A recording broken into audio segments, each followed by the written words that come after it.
অনেকে জিজ্ঞাসা করে এ সরকার বৈধ কিনা, এটা শপথ নেওয়া ঠিক হয়েছে কিনা। আমি এগুলিকে মনে করি এগুলো একাডেমিক কুতর্ক।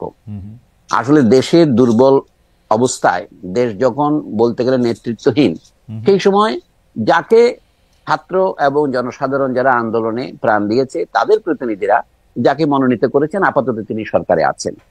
তো তার যোগ্যতার অনেকগুলো ঘাটতি আছে। যেমন সরকার চলতে পারে না যদি তিনি সেনাবাহিনীর সমর্থন এবং সহযোগিতা না পান। সরকার চলতে পারে না তিনি যদি দেশের জাতীয় আমলাতন্ত্রের সহায়তা না পান। বর্তমান সরকার অনেক দুর্বলতা আছে বটে, কিন্তু এইটা হচ্ছে অসাধারণ পরিস্থিতি যেখানে সংঘবদ্ধভাবে দা দিয়ে কুপিয়ে আদালত প্রাঙ্গণে একজন সহকারী সরকারি কৌঁসুলিকে, এপিপি কে হত্যা করা হয়েছে। তো এইটা অবশ্যই সরকারের একটা ব্যর্থতা, কারণ সরকারকে দায়িত্ব নিতে হবে। এই ব্যর্থতার জন্য সরকারকে আপনি ফাঁসি দেবেন? ওকে স্যার, আমরা একটু সরকার গঠনের প্রসঙ্গটার মধ্যে আসি। আপনি একটু কিছুটা বললেন যে নেতৃত্বহীনতার সময় দায়িত্ব নেওয়া হয়েছে সেই সরকারকে ওভাবে বিবেচনা করা, কিন্তু আমরা তো দেখছি যে ক্রমাগতভাবে এই সরকার সাংবিধানিক কিনা, সংবিধানের অধীনে সরকার শপথ নিয়েছে কিনা, সংবিধানটা এখন ছুঁড়ে ফেলে দেওয়া উচিত কিনা, এরকম নানা ধরনের কথা আমরা শুনছি। আমরা সংবিধান সংস্কারে একটা কমিশনও গঠিত হতে দেখেছি স্যার, আপনার একরকম বন্ধুই তার নেতৃত্বে। তো সেইটার ব্যাপারে স্যার আপনি কি বলবেন? সংবিধানের কোন অংশটাতে আপনি সংস্কার চান?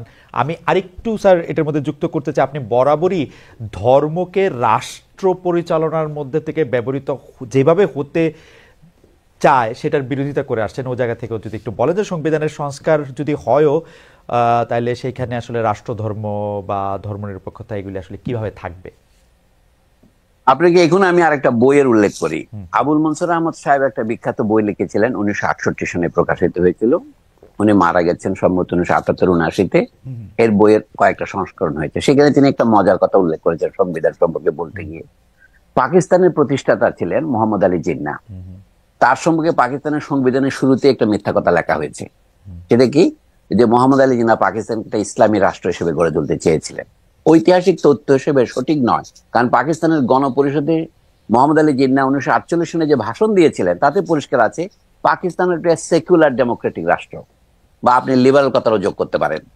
তিনি কোথাও ইসলামিক রাষ্ট্র প্রতিষ্ঠার কথা বলেননি। অথচ পাকিস্তানের 1956 সনে সংবিধান গ্রহণ করে 9 বছর পরে সেইখানে কিন্তু এই মিথ্যা কথাটা দিয়ে শুরু করেছে যে মোহাম্মদ আলী জিন্নাহর ইচ্ছা অনুসারে এটা ইসলামিক রাষ্ট্র হলো।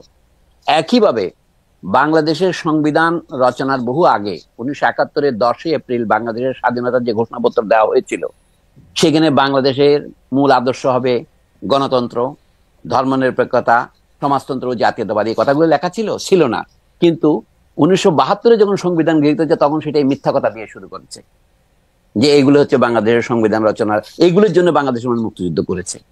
না, মুক্তিযুদ্ধের আগের কোন দলিলে, আওয়ামী লীগের 6 দফায়, ছাত্র সংগ্রাম পরিষদের 11 দফায় এগুলো কোনো উল্লেখ ছিল না। শুধু উল্লেখ ছিল বৃহৎ শিল্প পাট প্রভৃতি জাতীয়করণ করা হবে। আওয়ামী লীগ 11 দফাটা গ্রহণ করেছে শেষ মুহূর্তে, যেন বাংলাদেশের জনগণের মধ্যে যে সাম্যের যে আকাঙ্ক্ষা সেটাকে খানিকটা নিজের পক্ষে টানার জন্য। এবং 1972-এর সংবিধানের যে প্রধান ত্রুটি সেটা হচ্ছে সে মিথ্যা প্রিয়াম্বল দিয়ে সে শুরু করেছে। 71-এর 10 এপ্রিলের যে ঘোষণাপত্র সেটা হচ্ছে বাংলাদেশের মুক্তিযুদ্ধের প্রকৃত ঘোষণাপত্র। অন্যগুলো ছিল কন্টিনজেন্ট, সাময়িক কথাবার্তা। মাঠের সেনাপতিরা কি বলেছেন অথবা অন্যান্য রাজনৈতিক নেতারা তাদের স্ব গ্রামে কি বলেছেন সেটা ধর্তব্য নয়। বাংলাদেশের সরকার গঠিত হওয়ার আগে 10 এপ্রিল, 17 এপ্রিল সরকার শপথ নিয়েছে আমরা জানি পরের সপ্তাহে। তো এই সরকার ঘোষণা দিয়েছিল বাংলাদেশ গঠিত হবে 3টা বড় আদর্শকে ভিত্তি করে, যে জনগণের মধ্যে সাম্য, মানুষের মর্যাদা রাষ্ট্র দেবে এবং সমাজে সুবিচার প্রতিষ্ঠা হবে। এইগুলি ছাড়া এগুলি কিছু অনুবাদ করে গণতন্ত্র, সমাজতন্ত্র, ধর্মনিরপেক্ষতা, জাতীয়তাবাদ বলেছে, এগুলি তো ভুয়া কথা। পরবর্তী এরশাদের সময়ে রাষ্ট্রধর্ম ইসলাম ঢোকানো হয়েছে। এখন এটা পরিস্থিতিকে জটিল করে তুলেছে। সমস্যা হচ্ছে বাংলাদেশে যদি ন্যায় বিচার প্রতিষ্ঠিত হয়, অর্থাৎ গণতান্ত্রিক শাসন ব্যবস্থা থাকে, বাকি সবগুলোর গ্যারান্টি। আবুল মনসুর আহমদ পরিষ্কার করেই বলতেন আমাদের রাষ্ট্র চিন্তাবিদদের মধ্যে একজন বড় চিন্তাবিদ কিন্তু উনি, যদিও আমরা তাকে এখন পাত্তা দিচ্ছি না। তিনি আওয়ামী লীগের প্রথম যুগের নেতা এবং এমনকি একসময় পাকিস্তানের অস্থায়ী প্রধানমন্ত্রী হয়েছিলেন। সেই ভদ্রলোক বলছেন গণতন্ত্রই হচ্ছে ধর্মের গ্যারান্টি।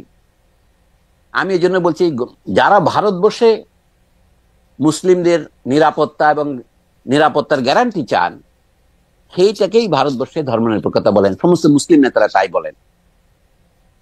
আসাদুদ্দিন ওয়াইসি থেকে শুরু করে আপনার এবং আজাদ কাশ্মীরের অথবা কাশ্মীরের নেতারা পর্যন্ত, ভারতের দিল্লির শাহী মসজিদের ইমামরা পর্যন্ত সকলে কিন্তু চান। কিন্তু বাংলাদেশে এসে তাহলে আপনি কেন সেই আদর্শ থেকে বিচ্যুত হচ্ছেন? আমি বলছি ন্যায় বিচারের মধ্যেই, গণতন্ত্রের মধ্যেই ধর্মের গ্যারান্টি আছে। সকল ধর্মের ধর্ম পালনের স্বাধীনতা, এটা হচ্ছে বাংলাদেশের মুক্তিযুদ্ধের আসল গ্যারান্টি ছিল। মুক্তিযুদ্ধে কি বলেছিল? আমরা বৌদ্ধ, আমরা খ্রিস্টান, আমরা হিন্দু, আমরা মুসলমান, আমরা সবাই বাঙালি, এই ছিল স্লোগান মুক্তিযুদ্ধের। কিন্তু মুক্তিযুদ্ধের পরে আমাদের সংবিধানের যে জিনিসটা পরিবর্তন করা দরকার, আপনি জিজ্ঞাসা করেছেন তাই বলছি, বাংলাদেশের অধিবাসীগণ বাঙালি বলে পরিচিত হইবেন, এটা কিন্তু মুক্তিযুদ্ধের চেতনার পরিপন্থী। বাংলাদেশের অধিবাসীগণ বাঙালি এবং অবাঙালি নির্বিশেষে বাংলাদেশের জনগণ বলে পরিচিত হইবেন। অসুবিধাটা কি? আর সংবিধান নিয়ে আমাদের বন্ধুরা অনেকে না বুঝে অনেক ধরনের অপকথা বলছেন। যেমন আমাদের বামপন্থী বন্ধুরা বলছেন যে এই সংবিধানের যে নাম আছে, মানে সরকারের অথবা দেশের নাম কি? গণপ্রজাতন্ত্রী বাংলাদেশ সরকার। সুতরাং গণপ্রজাতন্ত্রী বাংলাদেশের সংবিধান। তারা গণপ্রজাতন্ত্রীর কথাটা পছন্দ করছেন না। এখানে আনিসুজ্জামান সাহেবরা যারা বাংলায় লিখেছেন, তারা এখানে একটা ঐতিহাসিক ভাবে একটা আমি পক্ষপাতিত্বের পরিচয় দিয়েছিলেন।